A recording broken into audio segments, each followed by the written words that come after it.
In this lesson on Bite-Sized Buddhism, we talk about what is considered wise speech as taught by the Buddha. If you remember, in Lesson 9, we talk about the methods on training the mind. The Buddhist path of mind training is called the Noble Eightfold Path. It is called noble because it is a path towards peace and harmony for oneself and others.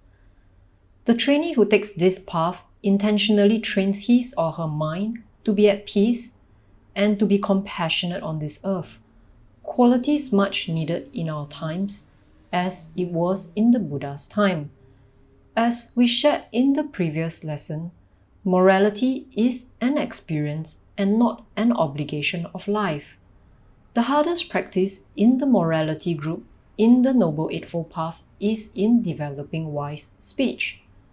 What is wise speech? Wise speech, according to the Buddha, consists of 5 factors. He said, mendicant, speech that has 5 factors is well spoken, not poorly spoken. It is blameless, and it is not criticized by sensible people. What 5? It is speech that is timely, true, gentle, beneficial, and loving. Speech with these 5 factors is well spoken, not poorly spoken. It is blameless and is not criticized by sensible people. Before we look at the 5 factors of wise speech, let's take a look at the reasons behind why we speak. We usually speak to share our dreams, give our opinions, or to get what we want, such as what benefits us, or we also speak for another's benefit. We also speak for fun, out of pleasure, and also to speak out in anger. Let's take a look at what is timely speech. Timely speech is speech that is spoken at the right time, where what is spoken has an effect. If you want someone to listen to you, speak when they are ready to listen. Also, if you want to share your opinion, dreams, or to give advice to someone, it makes no sense to speak when the other person's mind is on other things. The second condition of wise speech is to speak the truth. What is truth? Truth is hard to define because everyone holds their own version of truth. But there are observable facts experienced by a very large group of people, and that is considered truth. Then there is truth that is verified by science or by experts of a particular subject. So you can say truth in the conventional sense is something that is endorsed by the majority of the people and is verified by experiments or the probing of certain claims. Truth and timely speech in wise communication should be spoken in a gentle tone and lovingly from our hearts. Most of the time, when we have a chance to speak publicly, it is to share information to benefit others. However, we can make it a habit that when we do speak in daily life, it is also beneficial to ourselves and to others. However, this is a subtle point, because many times when we speak in a way we think benefits others, but in fact it also benefits ourselves in another way, such as asking people to do what we think is right. It may not be for their benefit, but it only pleases us, and this is a point to be deeply reflected. So, these are the conditions of wise speech. Why are these 5 factors considered wise speech? It is considered wise because wise speech benefits oneself and another. When you have no ill intent, you feel relaxed and you feel glad, and it keeps your mind soft and your speech gentle. And such speech is helpful for oneself and towards another. Wise speech also supports good mental health because it doesn't stress by irritating or annoying yourself or another. It also helps to heal someone's mind and your own mind when you speak wisely. The Buddha gave the 5 factors of wise speech, and he also spoke about what makes unwise speech. He said, "What is wise speech? Wise speech is speech that avoids speech that is false, divisive, harsh, or nonsensical, and this is called wise speech." So let's take a look at what is false speech. The social media and internet had seen an onslaught of manipulated media and fake news. Those who spread misinformation and false news intend to confuse and harm societies to benefit the few. We can see on a world stage false news can have a negative impact on many people. But if we look at false speech in our daily lives, it is the same.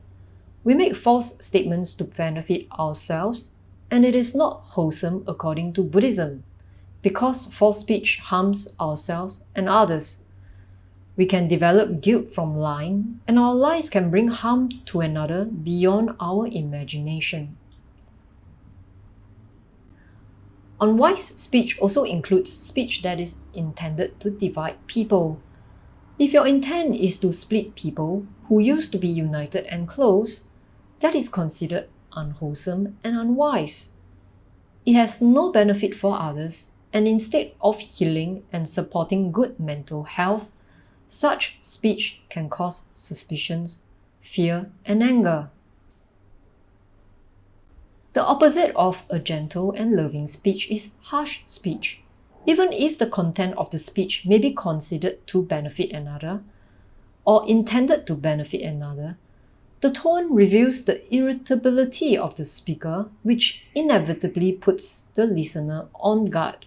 It could cause irritation also to the listener or prompt them to stop listening. Harsh speech is therefore not beneficial in a conversation. The last factor that makes up unwise speech is nonsensical speech. What is nonsensical speech? It is speech that has no benefit, just idle chatter, gossip, empty talk, or blowing hot air. If you think about it, to most of us, speech is a form of pleasure. When we walk past any cafes, we may be able to hear someone talking about another, making opinions about others or events. By refraining from idle speech or gossip, we can actually save our energy and spend time on what really matters to us.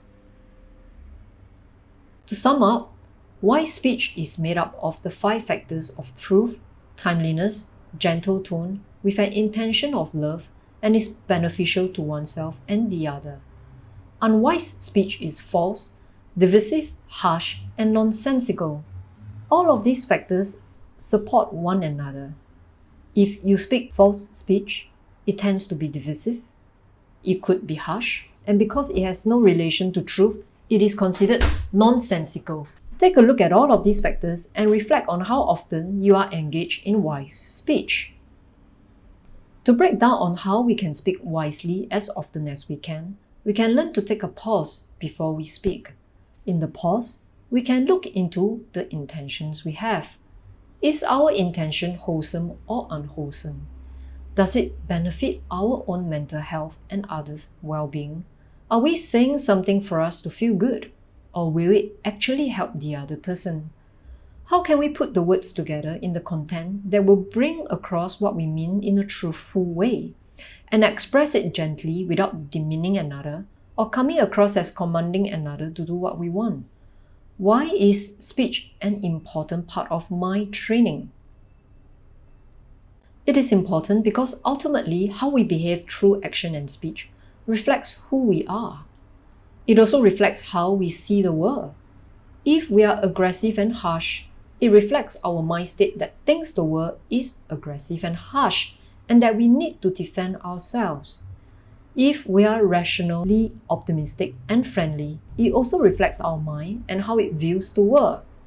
When we learn to reflect on our speech and to speak wisely as often as we can, we also start seeing and learning about others' mental states by listening to their speech. It may be difficult to practice at first, but as our practice in moral acts increases the pleasant experience, we also want to increase our morality. And the Buddha was not the only one who encouraged the practice of virtue as a way to happiness. And we have come to the end of today's lesson on wise speech. Thank you and see you in the next lesson.